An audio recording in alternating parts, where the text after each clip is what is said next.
আসসালামু আলাইকুম বন্ধুরা, আমি এই যে আমের আচার বানাবো। আম রোদে একটু শুকিয়ে নিয়েছি।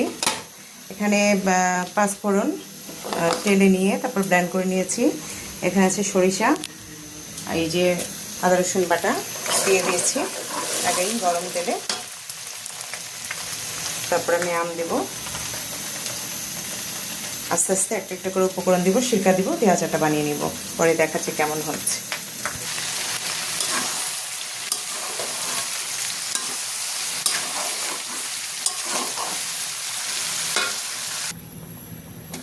বন্ধুরা, এই যে আমার আচার কমপ্লিট হয়ে গেছে।